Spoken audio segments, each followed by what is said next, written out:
محدثین کے ہاں یہ ضابطے ہیں، اصول ہیں، اور ان اصولوں کی بنیاد پر بڑی احتیاط سے ان لوگوں نے احادیث کو لیا ہے۔ اور پھر جب آپ پڑھیں گے محدثین کے احوال تو آپ کو پتہ چلے گا کہ ان کو ایسی معمولی کھٹک ہوتی ہے جس کو ہم وسوسہ کہہ دیں تو بھی کوئی حرج نہیں ہے، اس پر بھی حدیث لینے میں تأمل کرتے ہیں، سوچتے ہیں کہ لیں۔ یہاں تک کہ بعض نے اپنے ابا سے حدیث لینے میں تأمل کیا تو ابا کے استاد کے پاس جا کے حدیث لا لی، ان سے روایت نہیں کی، اس واسطے کہ ان کو کچھ کھٹک تھی ان کے بارے میں۔ کسی نے اپنے بیٹے سے اس لیے روایت نہیں لی کہ ان کا بیٹا سرکاری ملازمت کرتا تھا تو اس کو تنخواہ مل جاتی تھی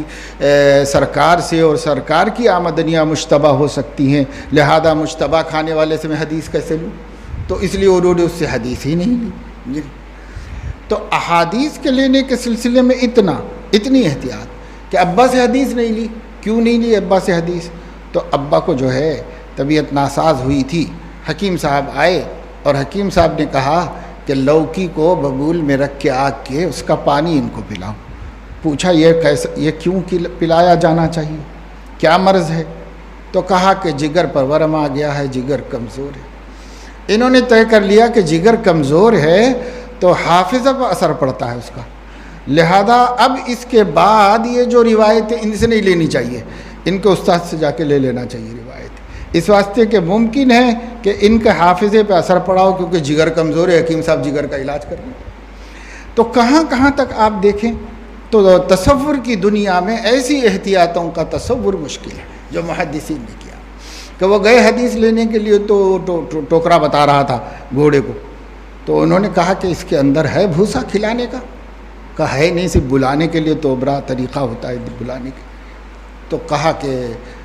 چلو واپس چلو، یہ آدمی گھوڑے کو دھوکہ دے سکتا ہے تو حضور علیہ السلام کی بات نقل کرنے میں بھی غلطی کر سکتا، لہذا وہاں سے واپس چلے گئے، حدیث ان سے نہیں سنی، نہیں لی۔ تو اب اگر آپ پڑھتے چلے جائیں تو آپ محدثین کی زندگی میں یہ چیزیں، ان کی احتیاط اتنی زیادہ کہ ہمیں سمجھ میں آئے کہ بھئی یہ تو بہت غیر ضروری بات ہے، اتنی زیادہ کیا، لیکن معاملہ تھا نبی پاک صلی اللہ علیہ وسلم کی عظمت کا اور ان کی باتوں کی تحفظ کا، اور کسی چیز کو ان کی ذات عالی کی طرف منسوب کرنے کا، اس وجہ سے یہ حضرات اتنے محتاط ہوئے۔ اگر کوئی صرف محدثین کی احتیاطیں دیکھے اخذ حدیث و ضبط حدیث میں تو ہی اس کا ضمیر پکار اٹھے گا کہ یہ وہ ذخیرہ ہے جس ذخیرے میں کسی کو شک اور تردد نہیں کرنا چاہیے۔ اللہ تعالیٰ اپنے فضل و کرم سے ہمیں توفیق نصیب فرمائے کہ ہم اس قسم کے وساوس میں، غلطیوں میں مبتلا نہ ہوں، اور اللہ تعالیٰ ہر طرح ہماری حفاظت فرمائے۔ اس کی دعا بھی مانگتے رہنا چاہیے، اس واسطے کہ ہماری نظر میں ایسے بڑے بڑے اہل علم ہیں جو انکار حدیث میں مبتلا ہوئے ہیں، جن کے وسعت علم اور قوت حفظ اور جن کی علم دانی کو اگر آپ جانیں گے